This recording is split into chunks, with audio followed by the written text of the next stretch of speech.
এ পৃথিবীতে এমন খুব স্বল্প সংখ্যক মানুষই আছে যাদের জীবনে কোনো অশান্তি নেই, যারা অনেক বেশি সুখে আছে।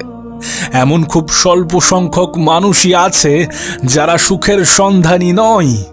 এমন খুবই স্বল্প সংখ্যক মানুষই আছে যাদের জীবন নিয়ে কোনো অভিযোগ নেই। আজকের দিনে পৃথিবীর প্রত্যেকটা মানুষই নিজের মনের অশান্তি থেকে নিস্তার পেতে চায়। এই পৃথিবীর প্রত্যেকটা মানুষই জীবনে অনেক বেশি সুখী হতে চায়। হ্যাঁ, আজ তোমাকে বলবো তুমি কতটা সুখী এবং কতটা দুঃখী। আজ তোমাকে বলবো তোমার জীবনে কতটা সুখ আছে এবং কতটা দুঃখ আছে। নিজের মনের অশান্তিগুলো কিভাবে দূর করা যায়। তবে তার আগে তোমাকে একটা কথা বলতে চাই, বিশ্বাস করো তুমি একা নও। এমন সমস্যার সমাধান এ পৃথিবীর অনেক মানুষই খুঁজছে, এমন সমস্যাই এ পৃথিবীর অনেক মানুষই ভুগছে। আসলে কি বলতো, আমরা কেউই নিজের জায়গা থেকে সুখী নই। আমরা কেউই নিজের জায়গা থেকে নিজের মনের মধ্যে শান্তিটা উপভোগ করতে পারি না। হ্যাঁ, উপভোগ করতে পারি না। সমস্যা তো প্রত্যেকের জীবনেই আছে, কিন্তু এক একটা মানুষের কাছে এক এক রকম। প্রত্যেকটা বয়সের মানুষই নিজের জীবনটাকে বৃথা মনে করে, নিজের স্থানটাকে পরিবর্তন করতে চায়। আচ্ছা, তোমার কি মনে হয়, তুমি যখন অনেক ছোট ছিলে তখন কি তোমার এটা মনে হতো না যে কবে বড় হব? আর আজ কি মনে হচ্ছে যে না, ওই শিশুকালটাই ভালো ছিল, ছোট ছিলাম, অনেক শান্তিতে ছিলাম, এত বেশি অভিযোগ ছিল না, এত বেশি মন খারাপ করার কারণ ছিল না, খারাপ ভালো অত বুঝতাম না, সেটাই অনেক ভালো ছিল। কিন্তু একজন বাচ্চা কিন্তু তেমন ভাবে ভাবে না। সে ভাবে আমি কবে অনেক বড় হব। তবে কেউ হয়তো বা বৃদ্ধ হতে চায় না। অথচ সময়ের সাথে সাথে মানুষকে এটাও অ্যাকসেপ্ট করতে হবে, সময়ের সাথে সাথে মানুষকে এগুলোকেও মানিয়ে নিতে হবে।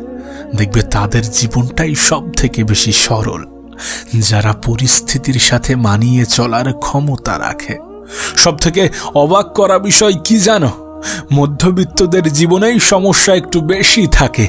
বেশি থাকে বললে হয়তো বা ভুল হবে, বেশি মনে করি আমরা।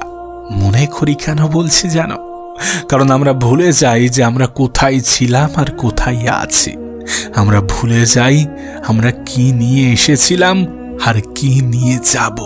আমি জানি না কে কি মনে করে, কে কেমন ভাবে ভাবে, কিন্তু আমি এটা মনে করি যে যদি কোনো ব্যক্তি এটা বুঝে যায় যে আমরা খালি হাতে এসেছিলাম এবং খালি হাতেই যেতে হবে, যদি কোনো ব্যক্তি এটা বুঝে যায়, তাহলে জীবন নিয়ে এত যে পরিকল্পনা সেগুলো তার বৃথা মনে হবে।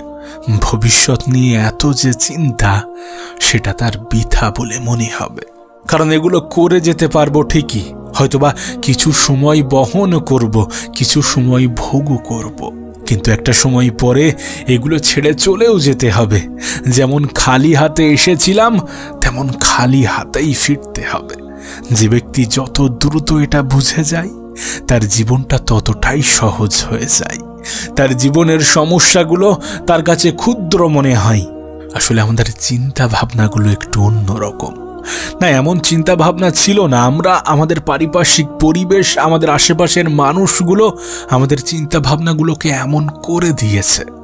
আজ আমরা তুলনা করতে ভালোবাসি, আমরা প্রত্যেকেই তুলনা করি, কিন্তু তুলনা খারাপ এমনটা আমি বলবো না। তবে আমরা তুলনা করি কাদের সাথে? যারা আমাদের থেকে ভালো পর্যায়ে আছে। কোনো বাবা তার সন্তানকে তুলনা করে স্কুলের ফার্স্ট বয়টার সাথে, স্কুলের ফার্স্ট ছেলে অথবা মেয়েটার সাথে। শুধু এই ক্ষেত্রে নয়, বরং প্রত্যেকটা ক্ষেত্রে যারা আমাদের থেকে ভালো পর্যায়ে আছে, যারা আমাদের থেকে ভালো কিছু করছে, তাদের সাথে আমরা নিজেদেরকে তুলনা করি। আর অনেক ক্ষেত্রে দেখা যায় এই তুলনাগুলো আমাদের নিজেদের চোখে নিজেদেরকেই ছোট বানিয়ে দেয়। অনেক ক্ষেত্রে দেখা যায় এই তুলনার ফলেই নিজের মনে অনেক বেশি কষ্ট হয়, নিজে অনেক বেশি দুঃখী অনুভব করি। কিন্তু বিশ্বাস করো, যদি আমাদের চিন্তা ভাবনাটা একটু বিপরীত হতো, যদি আমরা ভাবতাম আমাদের থেকে যারা খারাপ পর্যায়ে আছে তাদের সাথে, যদি আমরা তুলনা করতাম যারা অনেক খারাপ জীবন কাটাচ্ছে তাদের সাথে, যদি আমরা তুলনা করতাম আমাদের আজকের দিনটার সাথে আমাদের জীবনের সব থেকে খারাপ দিনটাকে, তাহলে হয়তো বা মনে হতো যে না, যেখানেই আছি, যেভাবেই আছি, অনেক ভালো আছি। হয়তোবা মনে হতো যে আমার সাথেও এর থেকে খারাপ কিছু হতে পারত। আর বাস্তবেও তো তাই, বাস্তবতাও তো এমনই। তোমার সাথে এর থেকে খারাপ কিছুও তো হতে পারত। কেন এমন ভাবে ভাবো না? যদি কোনো ব্যক্তি এমনটা ভাবে, আমার মনে হয় না তার মনে কোনো অশান্তি থাকবে। আমার মনে হয় না তার মনে কোনো অশান্তি থাকতে পারে। আমি জানি এই পৃথিবীর প্রত্যেকটা মানুষের কাছে অশান্তি বিভিন্ন জিনিস নিয়ে। একজন স্টুডেন্টের কাছে অশান্তি আলাদা, একজন বাবার কাছে অশান্তি আলাদা, একজন মায়ের কাছে অশান্তি আলাদা, মধ্যবিত্তের কাছে অশান্তি আলাদা, গরিবের কাছে অশান্তি আলাদা, ধনীর কাছে অশান্তি আলাদা। কিন্তু এই প্রত্যেকটা অশান্তি একটা জিনিসের সাথেই কানেক্টেড, যে আমরা কেউই আমাদের জীবন নিয়ে সুখী নই। আর আমাদের জীবন নিয়ে সুখী না হওয়ার হয়তোবা একটাই কারণ, আমাদের এক্সপেকটেশন, আমাদের চাহিদা। আমরা প্রত্যেকেই যদি নিজের চাহিদাগুলোকে কন্ট্রোল করতে পারতাম, আমরা যদি ছোট ছোট চাহিদা পূরণ হওয়ায় অনেক বেশি খুশি থাকতে পারতাম, তাহলে হয়তোবা মনের যে অশান্তিগুলো আজ আমরা অনুভব করছি সেটা হয়তোবা করতে হতো না। কিন্তু এমনটা হয় না। লালসাময় জীবন আমাদেরকে এটা করতে দেয় না। হ্যাঁ, আমাদের জীবনটা লালসাময়। আমরা কেউই অল্পতে সন্তুষ্ট থাকতে পারি না।